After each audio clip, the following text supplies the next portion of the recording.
alaikum to all my dear students. I am Fasila Parekh from AI Mulla High School, Umarwada, standard 10, subject Hindi. વિદ્યાર્થી મિત્રો, આજે આપણે 22મો પાઠ ભીતળી સમૃદ્ધિ શીખવાનો છે, જે ગદ્ય છે. શું છે? ગદ્ય છે. તેના લેખકનું નામ છે ડૉક્ટર ચંદ્રકાંત મહેતા. બરાબર. ભીતળી સમૃદ્ધિ. ભીતળ એટલે શું? ભીતળ એટલે કે અંદરની. બરાબર. વિદ્યાર્થી મિત્રો, એના લેખક છે ચંદ્રકાંત મહેતા, જેમનો જન્મ સન 1939માં થયો. આપણે પહેલાં થોડું ડૉક્ટર ચંદ્રકાંત મહેતા વિશે જોઈએ. गुजरात विश्वविद्यालय के पूर्व उप कुलपति डॉक्टर चंद्रकांत मेहता बहुमुखी प्रतिभा के धनी है.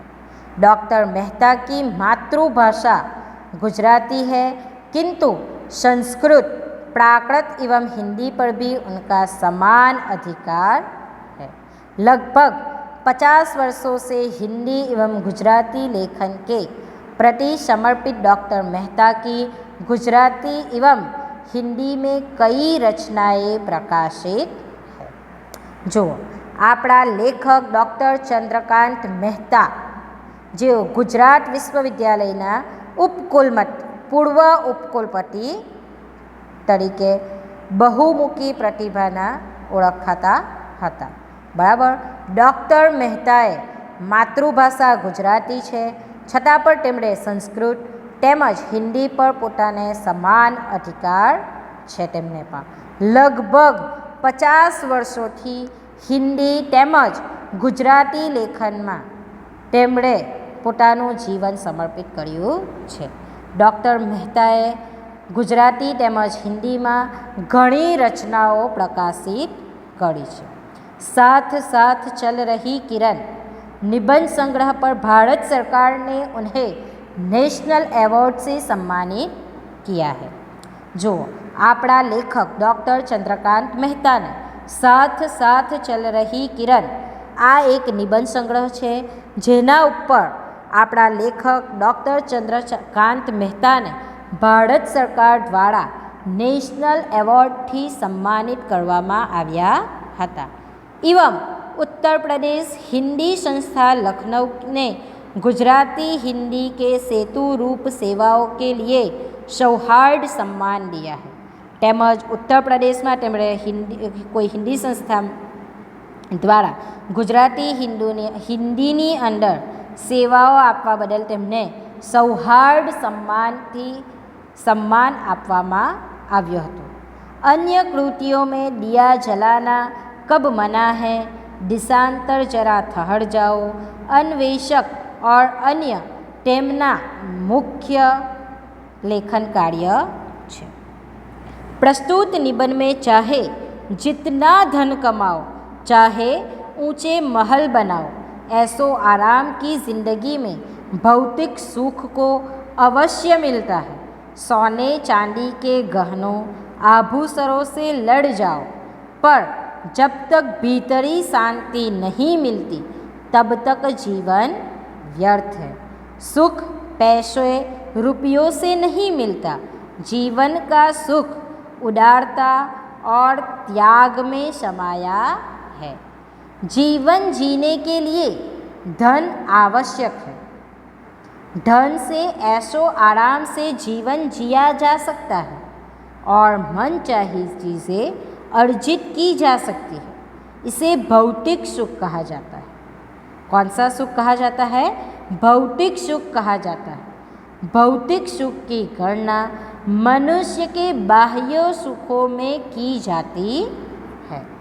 मनुष्य का आंतरिक सुख उदारता और त्याग में समाया हुआ है.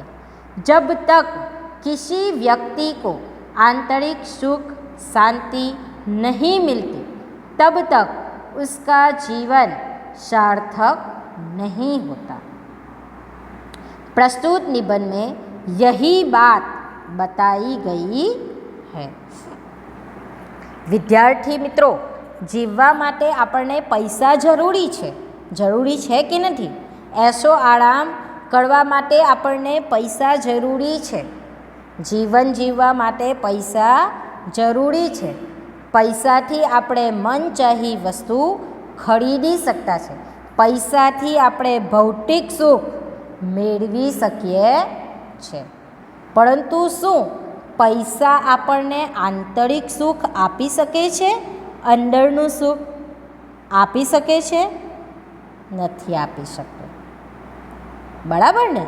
એટલે કે કોઈ પણ વ્યક્તિને અંદરનું સુખ શાંતિ પૈસાથી મળી શકતું નથી. જ્યાં સુધી માણસ ભીતરી સુખ મેળવી નથી લેતો, એટલે કે આંતરિક સુખ મેળવી નથી લેતો, ત્યાં સુધી તેનું જીવન સાર્થક થતું નથી. એ જ વસ્તુ આપણે આ પાઠમાં શીખવાનું છે. બરાબર? વિદ્યાર્થી મિત્રો, આપણે પાઠની શરૂઆત કરીએ તે પહેલાં पाठनो सार जोई लईए। आज के ज़माने में लोगों में धन की प्यास बढ़ती जा रही है। धन की प्यास का अंत नहीं है। लोग यह नहीं समझते कि धन के सुख तो पाया जा सकता है, पर इससे शांति गायब हो जाती है।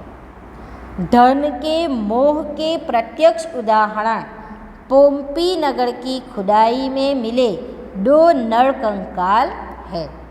एक कंकाल की मुट्ठी खोलने में काफ़ी कठिनाई हुई। उसकी मुट्ठी खुली तो पता चला उसने मरते समय मुट्ठी में सोना दबा रखा था। इसी तरह यहाँ के एक व्यापारी ने अंतिम सांस लेते समय तकिए के नीचे से पैसों से भरी हुई एक थैली निकाली थी तथा प्राण निकलने तक उसे जकड़कर पकड़ रखा था। धन के प्रति मोह के ये प्रत्यक्ष 2 उदाहरण हैं। पहले त्याग की भावना को सर्वश्रेष्ठ स्थान प्राप्त था, पर आज लोगों में भोग की प्रवृत्ति है। जब भोगने के बाद फेंक देना मूल मंत्र हो गया है। आज के युग में धन का महत्व बहुत बढ़ गया है। लोग अधिक से अधिक धन कमाने में लगे हुए हैं। उनको अपने घर के लोगों की कोई चिंता नहीं है। वह सिर्फ धन कमा कर लाकर देता है और घर के लोग भी धन से अपनी भौतिक सुविधाओं को प्राप्त करते रहते हैं। ना ही घर वालों को धन कमाने वाले की चिंता है और ना ही धन कमाने वाले को घर वालों की। वो दोनों को एक दूसरे के पास बैठकर बात करने की भी वक्त नहीं है। गरीब, देखो यहाँ पर अमीर जो अधिक से अधिक धन कमाने में लगा रहता है।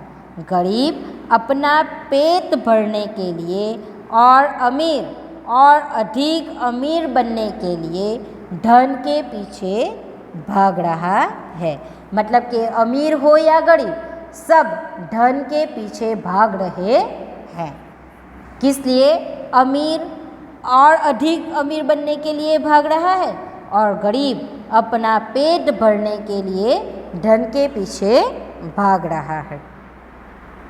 एक लेखक के विचार से असली धन द्रव्य नहीं बल्कि मनुष्य की सहृदयता, आत्मीयता, आशा, उल्लास तथा प्रेम है। यह कौन कहता है? एक लेखक के विचार से यह पता चलता है कि मनुष्य का असली धन कौन सा है? द्रव्य नहीं है बल्कि मनुष्य की सहृदयता, आत्मीयता, आशा, उल्लास तथा प्रेम है। उनके अनुसार यह पृथ्वी उसी की संपत्ति है।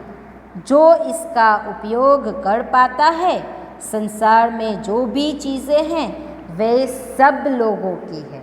समुद्र, हवा, पक्षी, फूल आदि सबके हैं। पहले वाले सभी युग हमारे लिए सब काम कर गए हैं। हमें तो केवल अन्न वस्त्र ही प्राप्त करना है। इन्हें प्राप्त करना बहुत सरल है। व्यक्ति बिना धन के भी महान हो सकता है, जैसे कि वाल्मीकि, स्वामी रामतीर्थ, विवेकानंद, दयानंद तथा अरविंद आदि ऐसे ही महापुरुष हैं। जॉन डंकन स्कॉटलैंड के एक गरीब बुनकर का पुत्र था। यहाँ पर एक लड़के की जॉन डंकन का उदाहरण दिया गया है। जो जॉन डंकन है वो स्कॉटलैंड के एक गरीब बुनकर का पुत्र था। वह अनपढ़, कुबड़ा और कंगाल था। मोहल्ले का अपेक्षित और लोगों द्वारा प्रताड़ित किया जाने वाला 16 वर्ष की उम्र में उसने वर्णमाला सीखना शुरू किया और तेजी से लिखना पढ़ना सीखता गया। जंगल में भटकने के कारण वह वनस्पतियों से भली भांति परिचित था। उसने वनस्पति शास्त्र का गहरा अध्ययन किया और वह इस विषय का महापंडित बन गया। एक बार डंकन को एक अमीर आदमी मिला। उसने उसका चरित्र अखबार में छपवा दिया। इससे अनेक लोगों ने डंकन को बड़ी बड़ी रकम के चेक भेजे, लेकिन उसने उस धन का उपयोग अपने लिए न कर सारी राशि प्राकृतिक विज्ञान का अध्ययन करने वाले विद्यार्थियों के लिए दान कर दी। हमारे देश के अनेक महापुरुषों ने गरीबी और अभावों में ही अपने कार्यों की शुरुआत की थी और वे दल दल में कमल की तरह खिले। इन्होंने अपने अपने क्षेत्र में महान कार्य किए। इनकी विशेषता थी कि धन के लिए ये कभी कर्तव्यच्युत नहीं हुए, अर्थात ये बाहर और अंदर दोनों से श्रीमंत अथवा अमीर थे। सोक्रेटिस जैसे महान विचारक यही कहते हैं कि सम्मानपूर्वक जीने का एक ही मार्ग है, एक ही रास्ता है। कौन सा? आप अपने आप को जैसा बाहर दिखाना चाहते हो वैसा ही भीतर से भी बने, अंदर से भी आप वैसे ही रहे। बाहर कुछ अलग दिखाओ और अंदर आप कुछ अलग हो, वो सही बात नहीं है। विद्यार्थी मित्रों, यह रहा आपके पाठ का सार। अब हम पाठ को पढ़ते हुए देखेंगे। जब द्रव्य भक्ति बढ़ जाती है तब जीवन भक्ति कम हो जाती है। जब लोग अमीर बनने के कृत्रिम चाव में फंस जाते हैं तब अंतःकरण की अमीरी की सुगंध खो देते हैं। तृष्णा को परंपरागत डाकूरानी होती है। जब तृष्णाएँ बढ़ती है तो मनुष्य की नेकी के समाप्त होने में देरी नहीं लगती। विद्यार्थी मित्रों, द्रव्य भक्ति यानी कि धन दौलत के प्रति आकर्षण, जीवन भक्ति यानी कि जीवन के प्रति श्रद्धा। વિદ્યાર્થી મિત્રો, જ્યારે આપણે ધન દોલત તરફ વધારે આકર્ષાવા લાગીએ ત્યારે આપણને જીવનના પ્રતિ જે શ્રદ્ધા છે તે ઓછી થવા લાગે છે। જ્યારે जब लोग अमीर बनने की कृत्रिम चाव में, कृत्रिम यानी कि बनावटी, જ્યારે લોકો અમીર બનવા માટે બનાવટી વસ્તુમાં ફસાઈ જાય છે ત્યારે अंतःकरण यानी के हृदय, मन, त्यारे तेना अंतःकरण हृदय मन माथी अमीरीनी सुगंध खोई दे छे। દિલથી અમીરીની સુગંધ જતી રહે છે। तृष्णा को परंपरागत डाकूड़ानी होती है। तृष्णा यानी કે પ્યાસ। આ બધું જે છે આપણે ધન દોલત કમાવું એ આપણી શું છે? પ્યાસ છે, લાલચ છે। તે કેવી છે? એક डाकूड़ानी જેવી છે। जब तृष्णा ये बढ़ती है तो मनुष्य की नेकी के समाप्त होने में देरी नहीं लगती। જ્યારે આપણને પ્યાસ આપણી વધતી ને વધતી જાય કોઈ એક વસ્તુ તરફ કે મળે તો ધન દોલત કમાવવી જ છે, તો આપણી એના તરફથી મનુષ્યની અંદર જે આપણી અંદર જે સારી વસ્તુઓ છે તે સમાપ્ત થતી જતી હોય છે। એને સમાપ્ત થતાં વાડ લાગતી નથી। આપણી અંદર જે સારા કર્મો છે તે બધા જવા માંડે છે। मनुष्य के लिए जीना कोई मुश्किल काम नहीं है। हाँ, पर पवित्रता पूर्वक जीना अवश्य ही मुश्किल है। धन सुख का जादूगर भी है और शांति का डकैत भी। अभी तक किसी कोई भी दर्जी ऐसा अगरखा नहीं सिल पाया है जिसे पहनकर तृष्णातुर मनुष्य चैन की सांस ले सके।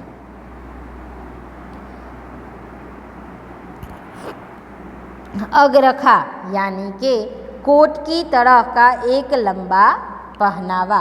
तृष्णातुर એટલે કે કોઈ એક ચીજ, તૃષ્ણાતુર એટલે કે કોઈ એક ચીજ પામવા માટે આપણી અંદર ઉત્તેજિતતા આતુરતા આવતી જાય તે। જુઓ શું કહે છે અહીંયા? મનુષ્યને જીવવું એટલું મુશ્કેલ કામ નથી, પણ પવિત્રતાપૂર્વક જીવવું ખૂબ જ મુશ્કેલ છે। ધન સુખ,